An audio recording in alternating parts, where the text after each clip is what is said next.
Di sini Imam Ghazali membagi fakir terhadap uang itu menjadi 6. Pertama, yang paling tinggi, paling tinggi. Jadi kalau ngomong kok mawon ya, kalau nira akan. Yang paling tinggi sifat fakir dari orang itu yaitu uang nek ketekanan duit malah bingung. Malah dia itu merasa dapat gangguan. Dibikin ribut oleh hartanya. Nah ini orang yang paling tinggi tingkatannya kalau berarti fakir. Tidak fakirnya.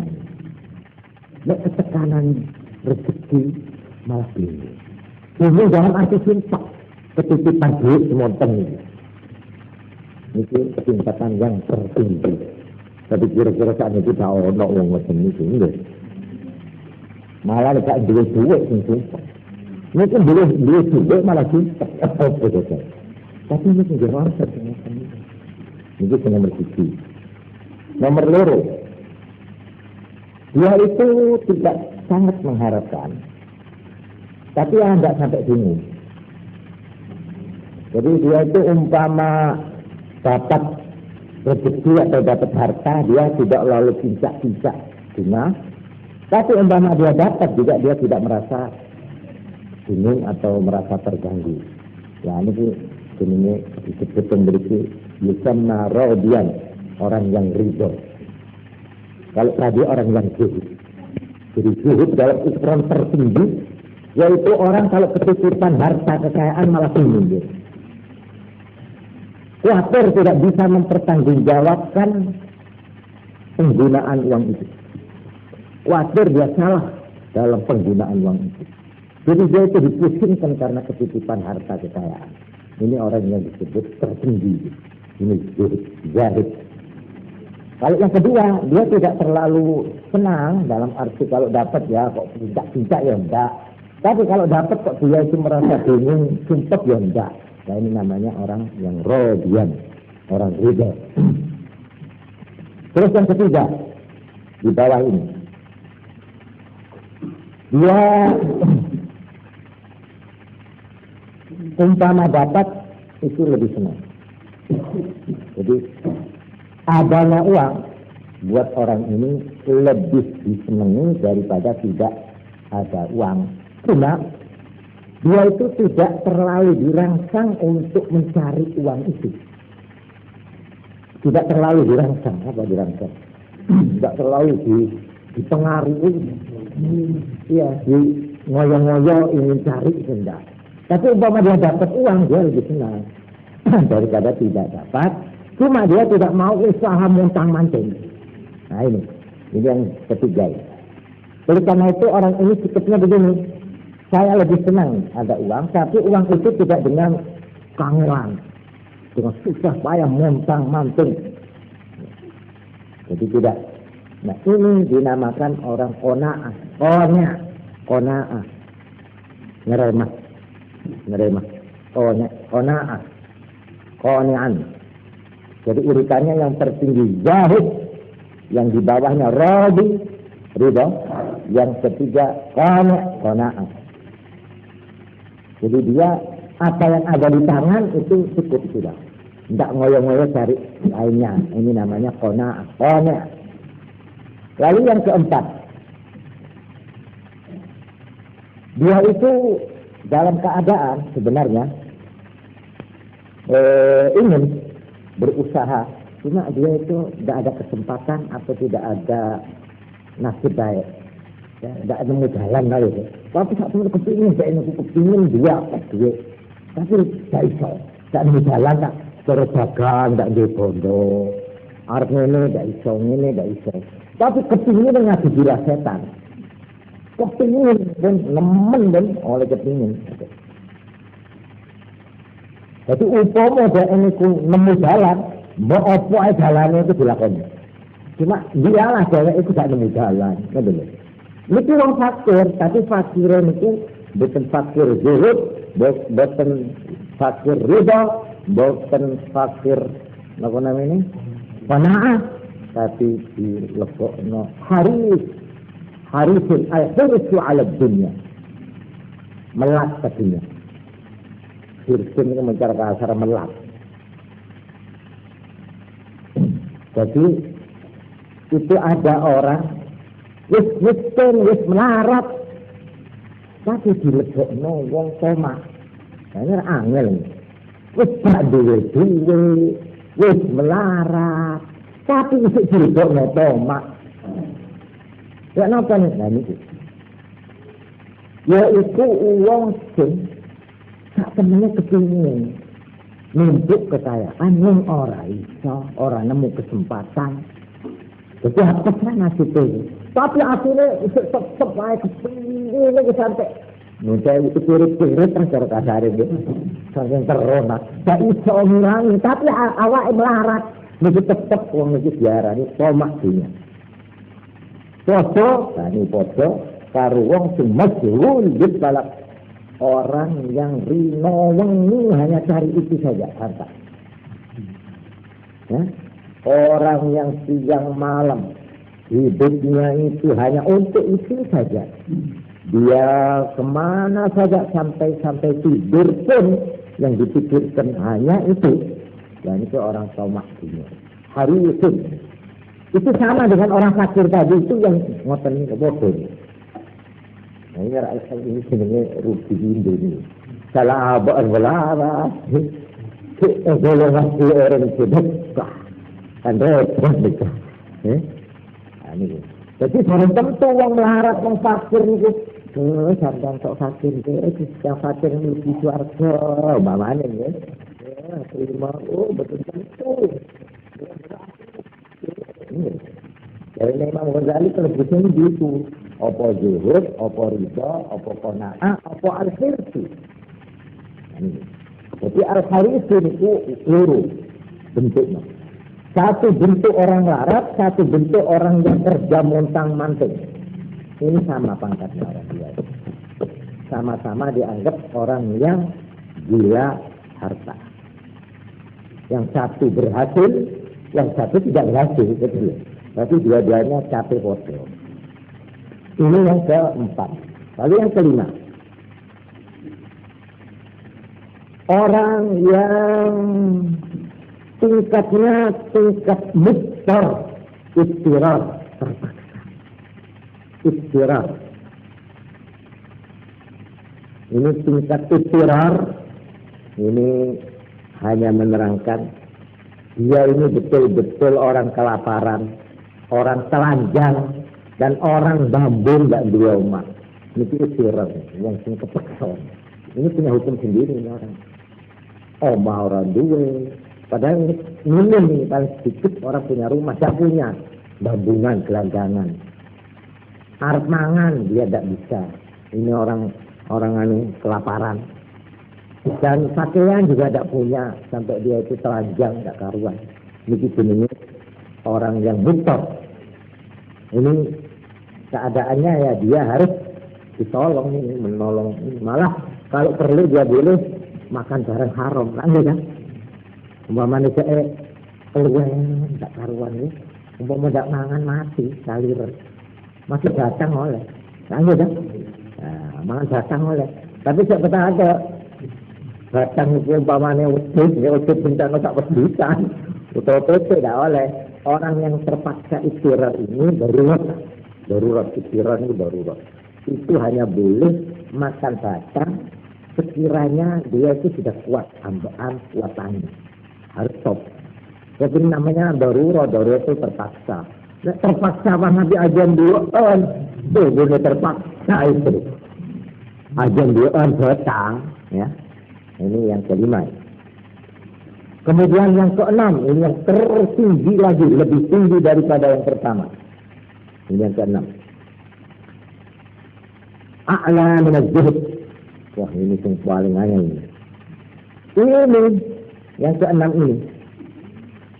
Ayyastawi 'indahu wujudul mali wa faqr. Hatinya, sikapnya, dirinya, tingkah polanya sama. Bahkan seperti Nyai Aisyah radhiyallahu anha. Panjenengane nate ketidanan kekayaan rezeki mi'ati alfi dirham, 100.000 dirham. Ini Masya Allah sampai zamannya Kanjeng Nabi 100.000 dirham. Itu jutaan itu sudah nilainya. Tapi apakah kekayaan yang sekian itu mempengaruhi Nyai Aisyah? Sama sekali tidak. Dia yang ibadah, dia yang bersikap, dia yang makan, dia yang bertingkah, duduknya, berdirinya, kabeh tetap biasa. Tidak berubah karena kedatangan 100.000 dirham. Akhirnya bagaimana? Setelah diambil oleh Nyai Aisyah 100.000 dirham, pada hari itu juga dibagi kepada tetangga-tetangganya, kepada orang-orang yang membutuhkan sampai habis. Ada peninggalan orang ini juga. Nombok nalika kumpul 100.000 dirham, ya tidak apa-apa. Terus dibagi wabentek, ya tidak apa-apa. Ini yang paling tinggi. Ini yang paling tinggi. Sampai khodamu itu, khodamu yang kopi lah, batur ekstri. Matur tentang Siti Aisyah nyanyi. Ini kabeh dikekno kabeh ya, 100.000 ini tidak dikarekno. Jadi akhirnya matur di batur ini. Mastata sina farraqtul yawm antas sarilana bidirham lahman miskiru alaih. Niki mau jarang wonten sing dadi kangge buka. Napa mboten panjenengan nangani sak dirham mawon kangge tinggi daging kangge buka mangke. Coba sampai lahir gitu. Sampai belum ngambil batur ini. Padahal di tangan beliau itu 100.000 dirham. Lah sing arep kanggo tuku daging kanggo buka sak dirham mau mboten wonten sing dikarekno ngoten niku. Napa tuwon ngoten niku ya.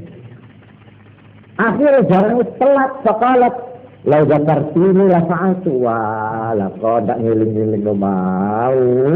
Sebab kan ngiling no mau ora wis sak ngene sak dirham. Coba. Jadi dia itu sehari-hari itu menjadi miskin melarat. Sampai untuk beli kanggo buka itu tak dulu. Coba. Wong ngeten iki nggih siji ya di antara 1 juta ini ya. Tapi niki katanya Imam Ghazali faman hadha haluhu law kanat ad-dunya bihayasiriha fi yadihi wa khazainihi lam tadurruh. Orang yang seperti orang ini katanya Imam Ghazali, biarpun seluruh dunia dengan isinya ini menjadi milik kekayaannya di tangannya, di gudangnya, di lemarinya, lam tadurruh. Dunia itu tidak akan membahayakan apa-apa pada orang. Ini orang zuhud katanya Sayyidina Ali karramallahu wajhah. Kalau andai kata kamu kaya sekaya-kayanya, tetapi hatimu tidak di bawah pengaruh hartamu itu, akhlakmu tetap, sikapmu tetap, ibadahmu tetap, tingkahmu tetap, sama sekali tidak terpengaruh oleh datangnya atau tidak datangnya harta, kamu zuhud. Sekalipun seluruh kota ini menjadi milikmu. Ini Sayyidina Ali jawab. Tapi untuk sampai ke sini, Masya Allah ini harus latihan. Nah, melatih itu bagaimana? Pertama harus kita mengerti duduknya perkata. Apa itu yang dinamakan dunia? Dunia untuk kehidupan dan nilai hidup itu apa? Ini harus dibenerkan. Mana yang lebih berharga? Nah, ini semua itu Quran itu balik-balik wal akhiratu khairu wa abqa sak dituruteni kompon ya. Sampai saking kepinginnya ya ini. Karena umumnya harta benda itu tidak ada orang yang enggak senang, enggak kepingin. Mulane agama niku nek ngilingno niku kadang-kadang untuk kenemenan, ya, kenemenan. Sebab nek gak dinemeni nek cuma sithik-sithik wong enggak iso. Dadi ngene lho ya. Nek cara ilmu alam itu sesuatu yang mendorongnya itu terlalu kuat kayak kobokan ya, kobokan kosong ya. Sampai lebokno nang jero banyu niki kobokan niki dadi muncul apa mboten larak ngerebut dadi munggah ya. Nah niku tekanannya harus lebih kuat. Jadi sampai sing menek niku kudu iya. Sehingga dia itu mau naik nggak bisa karena ditekan kelewat. Tapi kalau nekannya itu lama-lama situ-situ kalah sampean malik nih pokokan telepon bangun. Itu sebabnya maka agama itu ngiling untuk semua dunia itu malah sampai dikatakan dunia itu adalah batang yang simbolik batang itu asu. Itu jangan dikira loh. Kalau begitu kita ini diserbenci dunia. Kawan itu tidak ngerti maksudnya. Maksudnya tekanan untuk memperingatkan bahaya dunia itu ditekankan 180 derajat karena keinginan orang kepada harta itu begitu nyopot, begitu gampang sampai 300 derajat. Kalau tekanan kita itu cuma 100 derajat, amblas. Mulai giling-gilingnya sampai dikatakan di dalam ajaran agama terutama di tasawuf ya. Al-malu ad-dunya sekarang dunia ini halaluha hisab wa haramuha azab. Itu satu judul. Dunia atau harta itu halaluha, halal itu hisab akan diperhitungnya. Jadi nek kula niku nyambut gawe barang halal itu harus bisa saya terangkan di besok ditanya kontekon di sesudah dapat kamu gunakan untuk apa, itu mau diperhitungkan secara jelimet pada waktu hari kiamat besok. Itu kalau halal. Nah kalau haram, wa haramuha azab, haramnya benda harta itu siksaan. Tidak ada harta yang haram yang tidak mengandung azab, itu tidak ada. Tidak di dunia, di akhirat ditunggu dan itu mesti. Nah itulah sebabnya. Jadi agak keliru paham. Nek ono kata-kata ulama atau kitab sengiling dunia sampai ke nemen niku supaya sekedar untuk timbangan nemennya ketuntut nang dunia itu supaya agak tertekan. Nah kalau sudah tertekan malah sedengan, nggak ada ini. Jadi nek pancen sing lugu kita hidup di dunia ya memang harus mengikuti aturan dunia. Cuma jangan sampai lupa pada tujuan perjalanan yang jauh ini. Jadi nek cara gampil untuk gambaran kita menggambarkan dunia, koyok kula teko Jember arep nang Jakarta numpak sepur, ya. Tujuan pokok kula niku teng akhirat Jakarta. Akhirat niku Jakarta umpamane, ya. Sudah teko dari Surabaya leren sedikit. Ya. Terus ono pasar malam di sini. Ya. Terus kula delok sampai ngelip sak ulah di sini. Sampai entek sangu kula. Loh, padahal kula niki mestine kudu nang Jakarta. Sampai entek lha opo kon niku? Bakal sisih ke Surabaya nang Jakarta kira. Lha kira entek sanguku. Lah ya apa? Ya mbak aku tidak sedap.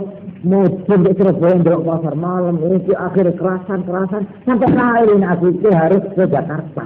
Lha iki sampai ngoten karepe iki. Kono leren seneng tapi iling kok sangumu kok aja sampai entek di jalan. Sebelum sampai ke tujuan terakhir yaitu Jakarta. Nek ngono gak apa-apa. Lah sampeyan bakal mati, bakal urip sing ndak ono batas sing selamat niku besok niku. Loh, kalau kita belum sampai ke sana, jangan habis sangu ini di tengah jalan, ngoten lho karepe. Cuma nek kita mau ajarane supaya kita itu ulung. Pun niki keterangan mengenai fakir dan zuhud dalam satu rangkaian, insyaallah sampun jelas ya. Ini secara khusus mengenai harta, lah secara umum kata singkang kula aturaken sakmene, yang pokok ajaran fakir dan istighfar itu bagaimanapun orang mendapat kecukupan di dalam soal harta umpamanya, tapi dia di dalam segala hal dia tidak bisa melepaskan keperluan atau kefakirannya, kebutuhannya kepada pertolongan Allah Subhanahu wa taala.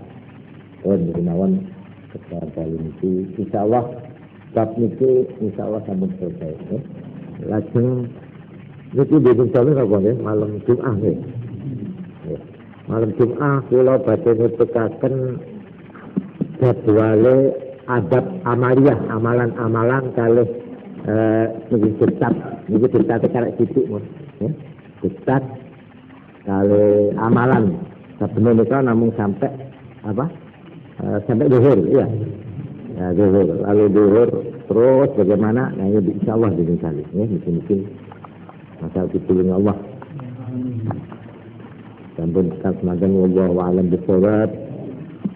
Subhanakallahumma wa bihamdik asyhadu an la ilaha illa anta astaghfiruka wa atubu ilaik. Assalamualaikum warahmatullahi wabarakatuh. Monggo